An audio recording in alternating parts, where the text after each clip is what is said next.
Assalamualaikum warahmatullahi wabarakatuh. Kami dari kelompok 10 kelas KISI 2022B akan memaparkan tugas mata kuliah Pendidikan Agama Islam dengan materi membangun keluarga harmonis melalui pernikahan. Baik, yang selanjutnya adalah anggota kelompok. Yang pertama, Anggun Novia dengan NIM 051, Isma Nabila dengan NIM 061, dan Rani Nafisa dengan NIM 071. Baik, selanjutnya adalah penyampaian materi. Yang pertama adalah definisi pernikahan.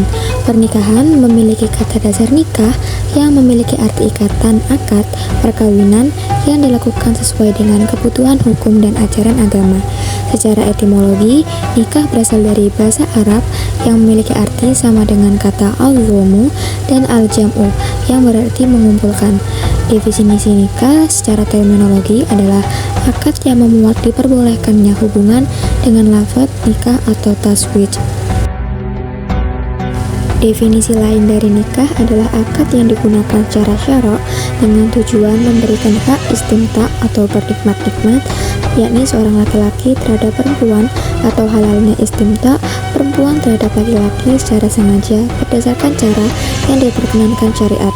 Menurut Undang-Undang tentang Perkawinan Bab 1 Pasal 1 adalah ikatan lahir batin antara seorang pria dan seorang wanita sebagai suami istri dengan tujuan membentuk keluarga rumah tangga yang bahagia dan kekal berdasarkan ketuhanan yang Maha Esa. Hukum pernikahan. Hukum pernikahan pada dasarnya sama antara laki-laki dan perempuan. Namun yang menjadi pembeda adalah kondisi dari laki-laki atau perempuan yang akan menikah tersebut. Berikut merupakan hukum pernikahan bagi laki-laki menurut Asy-Syarbini tahun 2006.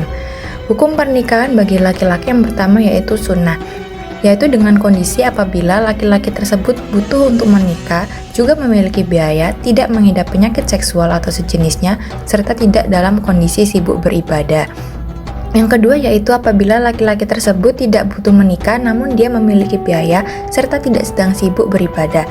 Yang kedua yaitu hukum pernikahan bagi laki-laki makruh, dengan kondisi apabila laki-laki tersebut butuh menikah namun tidak memiliki biaya. Pada kondisi seperti ini disarankan bagi laki-laki tersebut untuk berpuasa. Yang kedua yaitu apabila laki-laki tersebut merasa tidak butuh menikah dan dirinya memiliki biaya namun dia sibuk dengan ibadah. Yang ketiga yaitu apabila laki-laki tersebut memiliki biaya namun dia tidak mampu melakukan hubungan seksual. Yang keempat yaitu apabila sedang berada di medan pertempuran melawan orang kafir. Hukum pernikahan bagi laki-laki yang ketiga yaitu wajib, dengan kondisi apabila laki-laki tersebut khawatir jika dia tidak menikah dia akan jatuh dalam perilaku seksual yang tidak halal. Yang kedua yaitu apabila laki-laki tersebut termasuk golongan orang yang disunahkan menikah kemudian dia menazarkannya. Hukum pernikahan bagi laki-laki yang keempat yaitu haram, dengan kondisi apabila laki-laki tersebut yakin jika ia menikah dia tidak dapat melaksanakan kewajibannya sebagai suami. Sementara itu hukum pernikahan bagi perempuan pada dasarnya sama dengan laki-laki, namun kondisi dari calon pengantin perempuan tersebut yang menjadi pembeda. Berikut merupakan hukum pernikahan bagi perempuan. Yang pertama yaitu sunnah, dengan kondisi apabila perempuan tersebut butuh untuk menikah dan dengan kondisi apabila perempuan tersebut merasa butuh untuk dinafkahi. Hukum pernikahan bagi perempuan yang kedua yaitu wajib, dengan kondisi apabila perempuan tersebut butuh menikah dan khawatir melakukan perilaku seksual yang tidak halal dan apabila perempuan tersebut khawatir akan menjadi korban kekerasan seksual. Yang ketiga yaitu mahruh, dengan kondisi apabila perempuan tersebut tidak butuh menikah. Hukum pernikahan bagi perempuan yang terakhir yaitu haram, apabila perempuan tersebut yakin jika ia menikah dia tidak akan menunaikan hak-hak suaminya. Rukun dan syarat pernikahan. Pernikahan memiliki 5 rukun yang wajib terpenuhi, begitu juga dengan syarat-syarat dari masing-masing rukunnya. Rukun pernikahan yang pertama yaitu calon pengantin laki-laki, dengan syarat tidak sedang dalam kondisi ihram. Jika calon pengantin laki-laki menikah dalam kondisi ihram, maka akad nikah yang dilakukannya menjadi tidak sah, walaupun ketika prosesi akadnya diwakilkan. Yang kedua yaitu atas keinginan sendiri. Jika calon pengantin laki-laki merasa bahwa dirinya melakukan pernikahan atas dasar paksaan dengan akad nikah yang tanpa hak, maka dilakukannya menjadi tidak sah. Yang ketiga yaitu ta'yin, tidak adalah memastikan siapa yang akan dinikahkan. Yang keempat yaitu mengetahui nama calon pengantin wanita atau personalnya. Yang kelima yaitu mengetahui kehalalan calon pengantin wanita untuk dinikahi. Yang keenam yaitu laki-laki tulen. Yang ketujuh yaitu bukan mahram bagi calon pengantin wanita, dan yang terakhir yaitu beragama Islam. Rukun pernikahan yang kedua yaitu calon pengantin wanita dengan syarat tidak dalam keadaan ihram, jelas personalnya, bebas dari status pernikahan atau bebas dari status masa iddah, ya, dan wanita tulen. Rukun pernikahan yang ketiga yaitu wali dari calon pengantin wanita dengan syarat atas kehendak sendiri, merdeka, laki-laki, mukallaf, bukan fasik, bukan orang dengan gangguan kemampuan berpikir sebab pikun atau idiot, bukan orang yang dibatasi muamalahnya oleh pengadilan disebabkan tidak mampu menjalankan hartanya dengan benar dan tidak sedang ihram. Rukun pernikahan yang keempat yaitu dua orang saksi dengan syarat kompeten sebagai saksi dan tidak menjadi wali nikah yang mengakadkan calon pengantin wanita. Rukun pernikahan yang terakhir yaitu sigot dengan syarat sebagaimana syarat-syarat sigot jual beli sebanyak 13 dan menggunakan lafaz nikah, menikahkan atau taswij, memasangkan atau terjemahannya. Selain hukum, rukun, serta syarat pernikahan sesuai dalam perspektif Islam, karena kita di negara hukum, maka ketentuan-ketentuan mengenai pernikahan sesuai peraturan hukum yang ada di Indonesia juga perlu diperhatikan. Pada dasarnya, pernikahan di Indonesia merupakan pernikahan yang sah jika dilakukan menurut hukum masing-masing agama dan kepercayaannya. Namun perlu diketahui bahwa pernikahan di Indonesia dicatat menurut peraturan perundang-undangan yang berlaku. Hal tersebut akan berdampak pada beberapa hal di pernikahan yang dilakukan tidak melalui prosedur administrasi negara.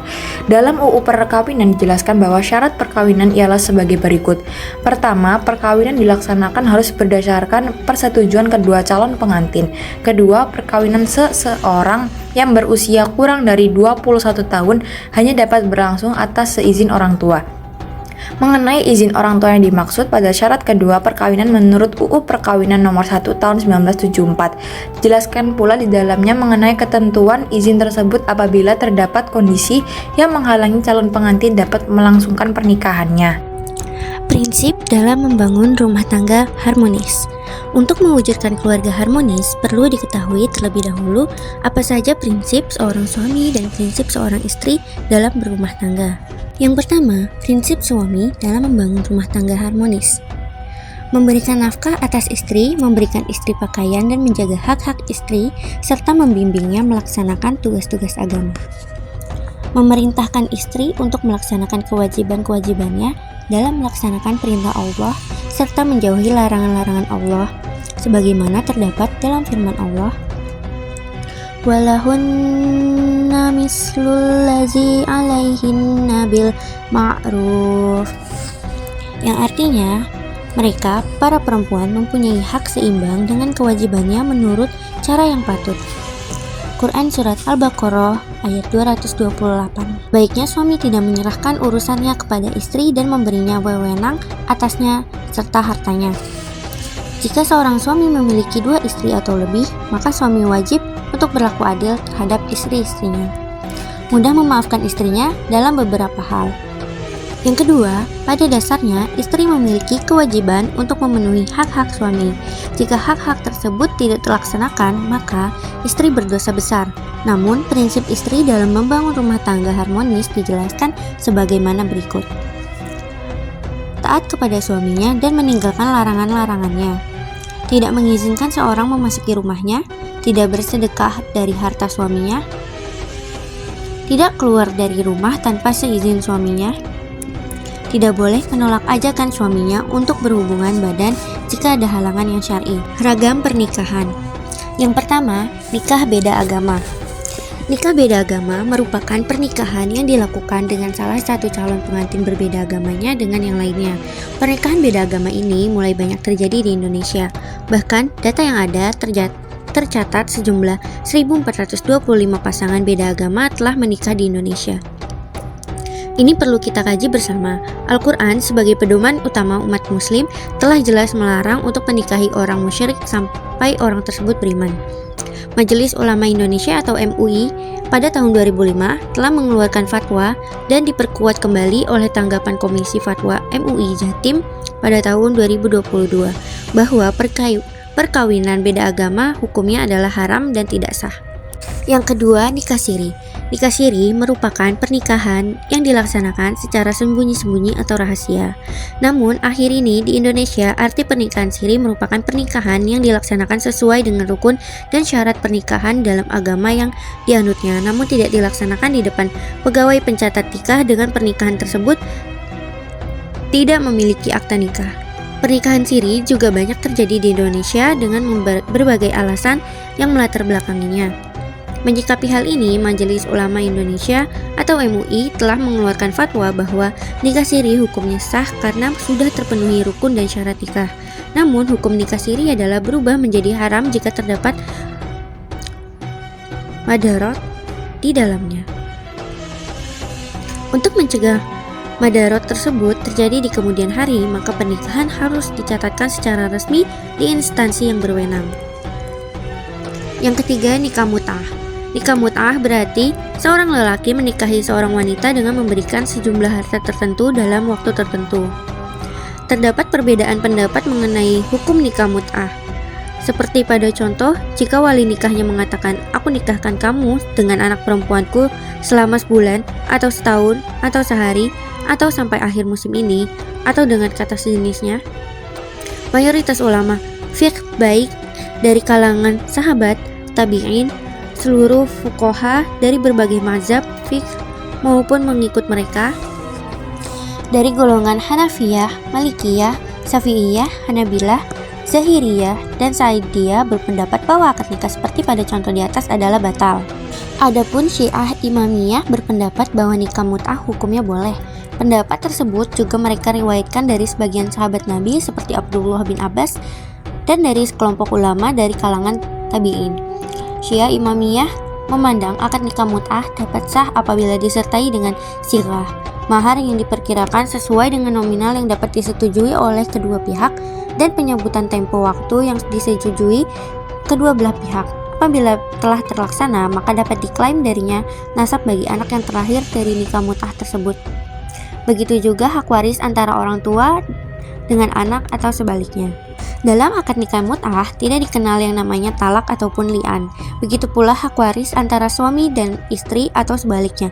Karena status dari orang yang melakukan nikah mut'ah bukanlah suami istri, akan tetapi dua orang yang saling setuju untuk terjadinya hubungan badan antara mereka berdua tanpa ikatan status suami istri.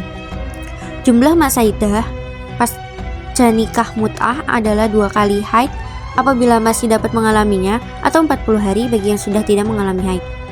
Adapun dasar hukum dari Al-Quran adalah pembatasan diperbolehkannya hubungan badan hanya melalui 2 cara, yaitu nikah dan menjadi suami istri, atau dengan hak milik terhadap budak perempuan sebagaimana disebutkan dalam Quran Surat Al-Mu'minun ayat 5-7. Wallazina hum li furujihim hafizun illa ala azwajihim aw ma malakat aymanuhum fa innahum airu malumin famani ta'a waro